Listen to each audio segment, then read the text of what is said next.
વડોદરા શહેરની વિશ્વવિખ્યાત મહારાજા સયાજીરાવ યુનિવર્સિટીની સોશિયોલોજી ફેકલ્ટીમાં હવે નવા કોર્સ શરૂ કરવામાં આવ્યા છે, જેમાં આરએસએસની વિચારધારા, તેની કામગીરી અને મોદી તત્વ ભણાવવામાં આવશે.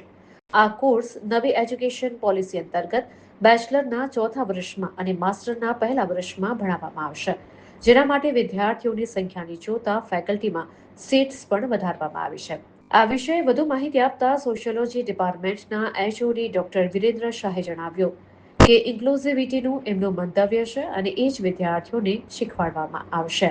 આમ મહારાજા સયાજીરાવ યુનિવર્સિટીમાં મોદીનો થશે गुणगान। जी, कोर्स का नाम ये कोर्स एमएस यूनिवर्सिटी के अंदर the Maharaja Sayajirao university of Baroda के अंदर डिपार्टमेंट ऑफ सोशियोलॉजी में इंट्रोड्यूस किया है और इस कोर्स का नाम सोशियोलॉजी ऑफ पेट्रोटिज्म रहेगा। दूसरे दो कोर्सेज और हैं जिसमें एक हिंदू सोशियोलॉजी रहेगा और दूसरा सोशियोलॉजी ऑफ भारत रहेगा। ये कोर्स किस तरीके से पढ़ाया जाएगा, कौन कौन से सब्जेक्ट्स इंक्लूडेड होंगे? ये सोशियोलॉजी के अंडर में सोशियोलॉजिकल थ्योरीज़ के बारे में बात की जाएगी। ग्लोबल थ्योरीज़ जो हैं, जो ग्लोबल कंसेप्ट है, उनसे रिलेट करके एकेडमिकली इन कोर्सेज़ को लिया जाएगा। इन कोर्सेज़ के अंदर महाराजा सयाजीराव गायकवाड़ के बारे में, उनकी सोशल पॉलिसीज़ के बारे में बात की जाएगी।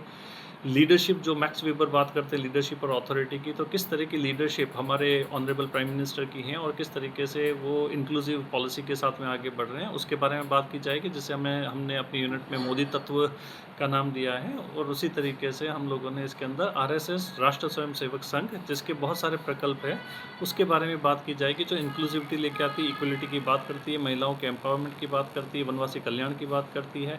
तो उसके बारे में भी इस कोर्स के अंदर डिस्कस किया जाएगा। बच्चों को बताया जाएगा किस तरह से हम समाज कल्याण का कार्य कर सकते हैं। सर, आरएसएस में कौन कौन से मुद्दों पे फोकस किया जाएगा और मोदी तत्व की आपने बात की, तो मोदी तत्व में कौन कौन से फोकस होंगे? जैसा मैंने अभी बताया, मोदी तत्व के अंदर उनकी लीडरशिप किस तरह से एक्सेप्टेंस बाय ऑल, चाहे वो ग्लोबल लेवल पे हो, चाहे वो नेशनल लेवल पे हो, उनकी एक एक्सेप्टेंस है, उनकी एक प्रेजेंस है। इसीलिए हमने तत्व वर्ड बोला।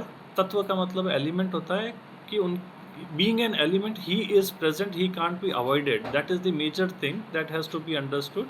आप उन्हें अवॉइड नहीं कर सकते। आज की चाहे पॉलिटिक्स की बात करें, आप ग्लोबल लेवल पे डिस्कस करें, उनके बारे में बात आपको करनी ही पड़ेगी। His presence is everywhere. So वो कौन सा करिश्मा है, वो कौन सी लीडरशिप है, वो कौन सी क्वालिटीज़ है, वो हमारे बच्चों को भी पता चलनी चाहिए, ताकि इन फ्यूचर वो भी उस तरह की लीडरशिप, उस तरह की क्वालिटीज़, उसके बारे में और जान पाए। इसलिए हमने मोदी तत्व इसमें ऐड किया है। साथ में राष्ट्र स्वयंसेवक संघ के कई प्रकल्प हैं, जिसके बारे में जब हम एनईपी के और हमारे एक नीति आयोग के प्रोजेक्ट के लिए अलग अलग गाँव में अपने एमए के बच्चों के साथ में गए, तो वहाँ पे कई वो प्रकल्प चालू थे। फील्ड स्टडी करते वक्त तो पता चला कि वो प्रकल्प के अंदर वनवासी कल्याण के लिए, that is for the people who are residing the forest, वो कट ऑफ है, अलूफ है, उनके लिए कार्य चालू थे। वहाँ पे दुर्गा वाहिनी के बारे में बात चालू थी, जिससे हमने और ज़्यादा पूछा और स्टूडेंट्स ने थोड़ा सा जिज्ञासा दिखाई, तो पता चला कि वो महिलाओं के कल्याण के लिए कार्य कर रहे हैं और महिलाएं भी आरएसएस के अंदर शामिल है, एक अपनी विंग के अंदर। ऐसा पहली बार हमें वहाँ पे पता चला था। उसी तरीके से उन लोगों का समरसता का, कास्ट सिस्टम को हटाने का प्रयास भी चालू था, जो प्योरली सोशोलॉजिकल होने की वजह से हमें लगा कि इसके बारे में और जानना चाहिए। एक ऐसा ऑर्गेनाइजेशन, क्योंकि जब हम रिटर्न अपनी फील्ड से आए, तो हमने फील्ड के आने के बाद में गूगल के ऊपर सबसे पहले चेक किया, दूसरी बुक्स में चेक किया एग्जिस्टेंस ऑफ आरएसएस, तो पता चला ये ना तो गवर्नमेंटल है, ना ही कोई रजिस्टर्ड एनजीओ है, बट स्टिल ये प्रेजेंस भी हमें एक्सेप्ट करनी पड़ेगी। ग्लोबली बहुत बड़ा एक ऑर्गेनाइजेशन रन हो रहा है और वो अपने कार्य किए जा रहा है, उसकी भी प्रेजेंस हम अवॉइड नहीं कर सकते हैं। तो उसके बारे में जानना हमारे स्टूडेंट्स के लिए ज़रूरी लगा, इसलिए समाजशास्त्र विभाग ने इसे भी अपने कोर्स के अंदर इंक्लूड किया। सर, स्पेसिफिक एक पॉलिटिशियन के एलिमेंट को पढ़ाना, ये एक यूनिवर्सिटी के लिए योग्य है?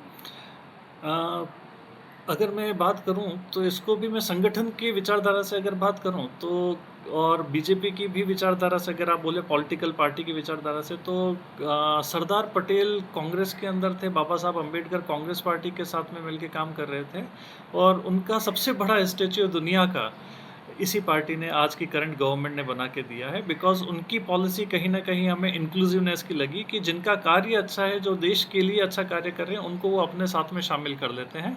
इसी को इंक्लूसिवनेस बोलते हैं, जहाँ पे हम लोग मनभेद नहीं मतभेद करते हैं, जहाँ पे हमारे डिस्कशंस हो सकते हैं, डायलॉग्स हो सकते हैं, बट हम एक दूसरे को ये समझ के चलेंगे कि हमारी आइडेंटिटी ये कि वी आर भारतीय।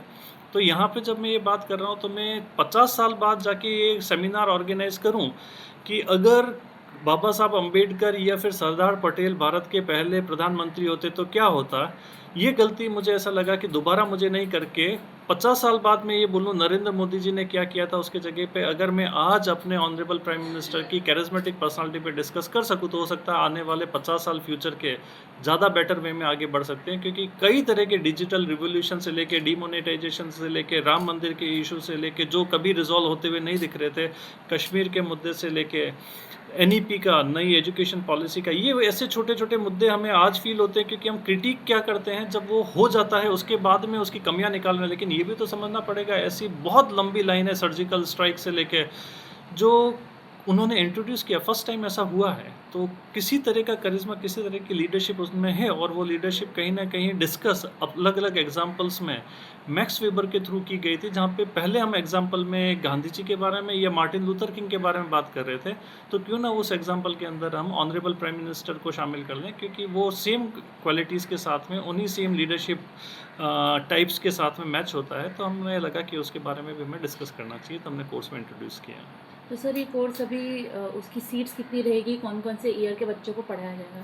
जी, सीट्स लास्ट ईयर की एप्लीकेशंस हमने देखी, करीबन 850 से ऊपर एप्लीकेशन हमारे पास में बैचलर्स के अंदर आई थी, तो उनको देखते हुए इस बार हमने थोड़ी सीट्स अपनी बढ़ाई है और 286 सीट्स रखी है बैचलर्स के अंदर ताकि बच्चे 800 के सामने कम से कम 200 300 बच्चे ले पाएँ, तो सीट्स हमने काफ़ी इंक्रीज़ कर दी है बैचलर्स लेवल पे। जब मास्टर्स की बात करेंगे तो मास्टर्स पे हमने अपनी 25 की सीट रखी है।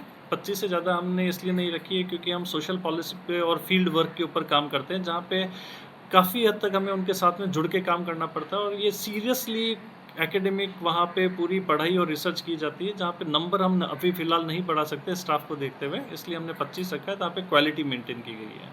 तो सर कौन-कौन से कोर्सेज़ मतलब कौन-कौन से ईयर में ये कोर्स पढ़ाया जाएगा? ये एनईपी आने के बाद में अभी बैचलर्स के अंदर 2 ऑप्शन होते हैं जिसमें 3 साल का और 4 साल का है, जिसमें से 4 साल का जो एनईपी का कोर्स रहेगा बैचलर लेवल पे उसके 4th ईयर के अंदर हम ये कोर्स पढ़ाएँगे और साथ में मास्टर्स के अंदर 1st ईयर के अंदर सेमेस्टर 1 और 2 में ये कोर्सेज़ पढ़ाए जाएँगे।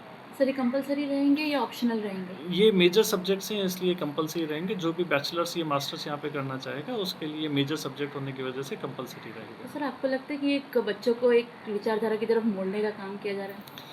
बिल्कुल भी मुझे ऐसा नहीं लगता है कि बच्चों के ऊपर विचारधारा मतलब बच्चों को विचारधारा की तरफ मोड़ने के काम किया जा रहा है। यूनिवर्सिटी के अंदर यूनिवर्सल थॉट्स के बारे में बात की जाती है, इसलिए जब मैंने बात आपको की तो मैंने बात आपको मार्टिन लूथर किंग की भी की, हमने यहाँ पे सयाजीराव गायकवाड़ की भी की, हमने यहाँ पे बाबा साहब अम्बेडकर की भी की, हमने यहाँ पे सरदार पटेल की भी की। यूनिवर्सिटी के अंदर यूनिवर्सल आइडियाज़ होते हैं, इसीलिए हमारे यहाँ पे टेक्स्ट बुक नहीं रेफरेंस बुक्स होती है और रेफरेंस बुक्स टीचर अपने हिसाब से, स्टूडेंट अपने हिसाब से उसको रेफ़र कर सकता है, रेफ़र करके अपने विचार वहाँ पे प्रकट कर सकता है। तो इसमें किसी के फ़ेवर में या किसी के अगेंस्ट में हमारी तरफ से नहीं जाता। सोशियोलॉजी ऐसे भी क्लियरली मेंशन करता है, we are not judgemental, we never say this is good और bad, we just say this is this. Now for you it could be good, maybe it will be bad for the others. जिस तरीके से एक छोटा सा term है beauty, खूबसूरती, हमारे भारत के अंदर हमें खूबसूरती का मतलब शायद बड़ी आँखें होता होगा, साफ रंग होता होगा, लेकिन उसी खूबसूरती की डेफिनेशन अगर आप जाके नाइजीरिया में पूछेंगे तो कुछ और होगी, नॉर्थ ईस्ट में पूछेंगे कुछ और होगी। उसी तरीके से सबकी अपनी-अपने डिफाइंड सोशल अंडरस्टैंडिंग होती है, तो इन पॉलिसीज़ को, इन मैटर्स को जब हम डिस्कस करते हैं तो सबके अपने विचार पूरी तरह से आज़ाद होते हैं, वो उसको प्रकट भी कर सकते हैं, उसके हिसाब से उसको